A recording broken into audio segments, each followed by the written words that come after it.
নমস্কার বন্ধুরা, আপনাদের সবাইকে স্বাগত জানাই দিনগল্প চ্যানেলে। কেমন হয় যদি একদিনে আপনি মুখোমুখি হয়ে যান অমিতাভ বচ্চন, শাহরুখ খান, নরেন্দ্র মোদী, মহাত্মা গান্ধী, রবীন্দ্রনাথ ঠাকুর কিংবা বিশ্ববিখ্যাত অনেক ব্যক্তিত্বের? অবাক লাগছে তো? আজ আমরা চলে এসেছি কলকাতার নিউ টাউনে অবস্থিত মাদার্স ওয়াক্স মিউজিয়াম, যেখানে মোম দিয়ে তৈরি করা হয়েছে দেশ বিদেশের অসংখ্য বিখ্যাত ব্যক্তিত্বের অবিকল প্রতিকৃতি। দূর থেকে দেখলে অনেক সময় বোঝাই যায় না যে এগুলো আসল মানুষ নয়, বরং অসাধারণ শিল্পকর্ম। আজকের ভিডিওতে আমরা ঘুরে দেখব এই মিউজিয়ামের বিভিন্ন গ্যালারি, জানব এর ইতিহাস, টিকিটের দাম, দর্শনের সময়সূচি এবং দেখব এমন কিছু মূর্তি যা আপনাকেও অবাক করে দেবে। তাহলে চলুন শুরু করা যাক আজকের এই অসাধারণ ভিডিও। মাদার ওয়াক্স মিউজিয়াম হলো ভারতের অন্যতম বৃহৎ ও আধুনিক মোম জাদুঘর। এটি নিউ টাউনের ইকো পার্কের কাছেই অবস্থিত এবং 2014 সালে সাধারণ মানুষের জন্য খুলে দেওয়া হয়। মিউজিয়ামের নামকরণ করা হয়েছে মাদার টেরিজার স্মৃতির উদ্দেশ্যে, তাই এর নাম রাখা হয়েছে মাদার্স ওয়াক্স মিউজিয়াম। আপনারা সামনেই দেখতে পাচ্ছেন মাদার্স ওয়াক্স মিউজিয়ামের এন্ট্রি গেট। এই এন্ট্রি দিয়ে আপনাদেরকে ঢুকেই আপনাদেরকে রাইট সাইডে যেতে হবে এবং এই রাইট সাইডে আপনারা কিন্তু উপরে ওঠার, অর্থাৎ যেখানে ওয়াক্স মিউজিয়াম আছে অর্থাৎ 6th ফ্লোর, সেখানে কিন্তু লিফট পেয়ে যাবেন। আর এই রাইট সাইডে আপনাদেরকে সিকিউরিটি গার্ডের কাছে ব্যাগ আপনাদেরকে জমা রাখতে হবে এবং একটা কুপন ওরা দিয়ে দিবে। সে আপনারা যখন ফেরত আসবেন সেই কুপনটা দেখালে আপনি আপনার ব্যাগ কিন্তু কালেক্ট করে নিতে পারবেন। আর এখানেই লিফট আছে, লিফটে করে আপনাদের 6th ফ্লোরে যেতে হবে। অবশ্যই এখানে বাকি কোনো ফ্লোর নেই, এই লিফটটা 6th ফ্লোরই যায়, আবার নিচে নেমে আসে। এই মিউজিয়াম খোলার সময় দুপুর 12টা এবং বন্ধ হয় সন্ধ্যা 7:30-এ। সোমবার বন্ধ থাকতে পারে, তাই যাওয়ার আগে বর্তমান সময়সূচি যাচাই করে নেওয়া ভালো। প্রবেশ মূল্য কিন্তু বিভিন্ন সময়ে বিভিন্ন হতে পারে, 100 টাকাও হয়, আবার 150 টাকা হয়। ইকো পার্ক ভ্রমণ যদি আপনারা করতে আসেন তাহলে একবারে ইকো পার্কের অপোজিটেই এটি পড়বে, তো একসঙ্গে কিন্তু আপনারা এই ওয়াক্স মিউজিয়ামও কিন্তু কাভার করে নিতে পারেন। এই মিউজিয়ামের অন্যতম আকর্ষণ হলো বলিউড ও টলিউড তারকাদের মোমের মূর্তি। এছাড়াও দেখতে পাবেন মহাত্মা গান্ধী, নেতাজি সুভাষচন্দ্র বসু, রবীন্দ্রনাথ ঠাকুর, স্বামী বিবেকানন্দ, মাদার টেরেসা এবং আরও অনেক ঐতিহাসিক ব্যক্তিত্বকে। সব থেকে মজার বিষয় হলো দর্শনার্থীরা এসব মূর্তির পাশে দাঁড়িয়ে ছবি তুলতে পারেন, ফলে মনে হয় যেন সত্যি সেই ব্যক্তির সঙ্গে সাক্ষাৎ হয়েছে।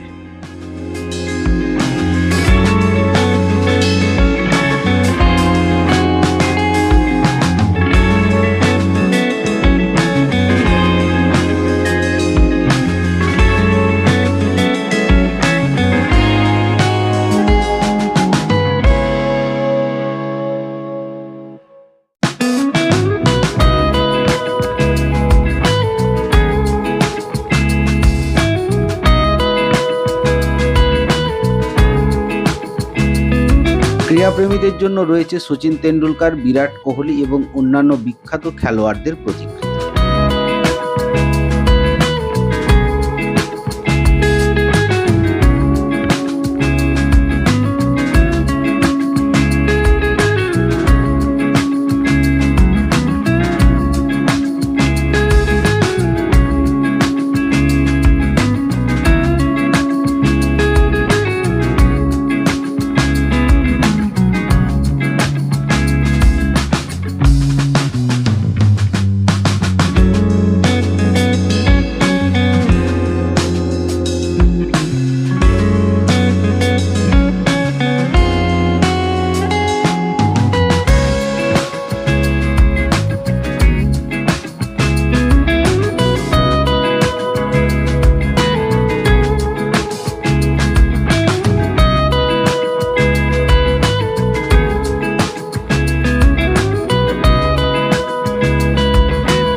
বন্ধুরা, কলকাতার মাদার্স ওয়াক্স মিউজিয়ামের ভেতরের অসাধারণ শিল্পকর্ম এবং বিখ্যাত ব্যক্তিত্বদের মোমের প্রতিকৃতি দেখে সত্যি আমরা মুগ্ধ। আপনারা যদি কলকাতায় বেড়াতে আসেন, বিশেষ করে পরিবার বা বাচ্চাদের নিয়ে, তাহলে এই জায়গাটি অবশ্যই আপনার ভ্রমণ তালিকায় রাখতে পারেন। এই মিউজিয়াম দেখে বেড়ানোর পর আপনারা এর যে ব্যালকনি আছে সেই ব্যালকনিতে আপনারা যেতে পারেন। এখান থেকে কিন্তু আপনার সুন্দর একটা কলকাতার ভিউ উপর থেকে কিন্তু দেখা যায়। এখানে আর্ট গ্যালারি আছে, তবে আমরা যেদিন গেছিলাম সেদিন আর্ট গ্যালারি বন্ধ ছিল। আর এটা দুটো ব্যালকনি করা আছে, এক সাইডে আর্ট গ্যালারি আছে আর এক সাইডে একটি রেস্টুরেন্ট আছে।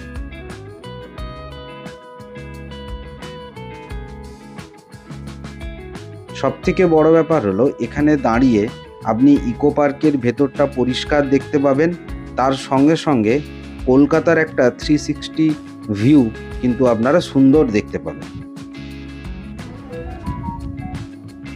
এবার আমরা যাব আরেকটি সাইডের ব্যালকনিতে। এখানে লিজেন্ডি ক্যাফে আছে, সেখানে বসে কিন্তু আপনারা সুন্দর কফির স্বাদ নিতে পারবেন। আপনার টোটাল যে এখান থেকে যে ভিউ আছে উপর থেকে, যেখানে ইকো পার্কের পুরো ভেতরটা কিন্তু আপনারা দেখতে পাবেন। তবে হ্যাঁ, এই রেস্টুরেন্টে কফি বা আদার যে সমস্ত জিনিসগুলো আছে সেগুলো একটু কস্টলি, কিন্তু এখানে বসে থেকে ভিউ বা পাখির চোখে যে কলকাতাকে দেখা, সেটা কিন্তু সত্যি অসম্ভব সুন্দর লাগবে। তো আপনারা যখনই যাবেন এখানে যদি কফি 1 কাপ খান তাহলে তো খুবই ভালো, যদি নাও খান অ্যাটলিস্ট এখানে এসে আপনারা কিন্তু কলকাতার একটা উপর থেকে ভিউ কিন্তু আপনারা সুন্দর দেখতে পাবেন।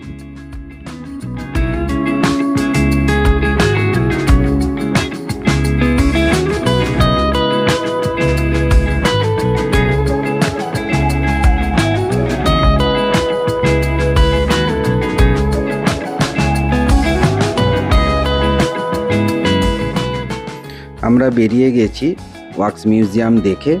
এখন আমরা আবার নিচে চলে এসেছি রাস্তার সাইডে। এখানে কিন্তু সুন্দর কলকাতার একটা যে ছবি, পুরনো কলকাতা বলুন, তার একটা এখানে কিন্তু বেশ সুন্দর লোহা দিয়ে একটা ফ্রেম করে করা আছে, দেখতে কিন্তু খুব সুন্দর লাগবে। দেখুন এখানে যে কাকগুলো বসে আছে এগুলো সবই কিন্তু আর্টিফিশিয়াল, দেখছেন তারে বসে আছে। কলকাতার একটা পুরনো কলকাতা বা তার একটা ছবি কিন্তু তুলে ধরা হয়েছে। আর এখানে একটি দেখুন অরিজিনাল ট্রাম রাখা আছে। এই ট্রামটা কিন্তু অ্যাকচুয়ালি একটা রেস্টুরেন্ট, আগে এই রেস্টুরেন্টটা চলতো, এখন কিন্তু এটা বন্ধ হয়ে পড়ে আছে। ট্রামের ভেতরেই কিন্তু খাবার দাবার আগে পরিবেশন করা হতো। আর এটা কিন্তু আপনার টিকিট লাগে না, এটা ওই মেন রাস্তার ধারেই যে পার্কিং আছে সেই পার্কিংয়ের সাইডেই কিন্তু এই আপনার ট্রাম রেস্টুরেন্ট, প্লাস যে কলকাতার একটা মডেল বানানো আছে যে আপনার মেটালের সিট দিয়ে, সেটা আপনারা দেখতে পাবেন। এখানে বসার জায়গাও আছে সুন্দর।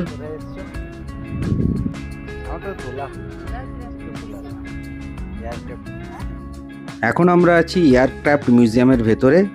এই মিউজিয়ামের এন্ট্রি টিকিট হলো 30 টাকা। আর এটিও নিউ টাউনেই অবস্থিত। যে মাদার ওয়াক্স মিউজিয়াম যে আছে সেখান থেকে মাত্র 4 থেকে 5 কিলোমিটারের দূরত্বে এটা অবস্থিত।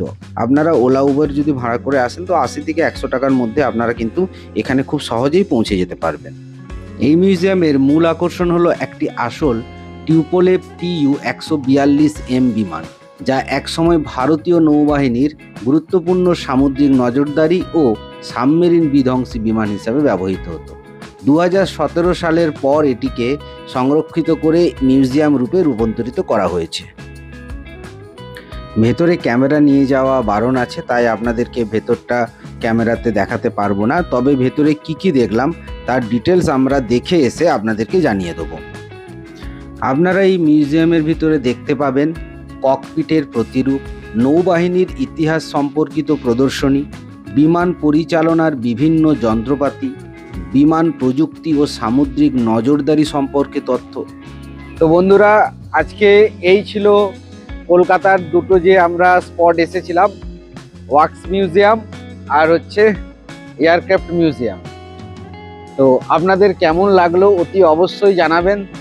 আর যদি ভিডিওটি ভালো লেগে থাকে তাহলে একটা লাইক দিয়ে দেবেন। আর যদি আমার চ্যানেলটি এখনো সাবস্ক্রাইব করা না থাকে তাহলে কিন্তু অতি অবশ্যই সাবস্ক্রাইব করে দিবেন এবং বেল আইকনটা কিন্তু ক্লিক করে দিবেন। এর ফলে কি হবে, যখনই কোনো নতুন ভিডিও আমি আপলোড করব তার নোটিফিকেশন কিন্তু আপনার কাছে চলে আসবে। তো আজকের মতো এখানেই টাটা, সুস্থ থাকুন, ভালো থাকুন, চলুন।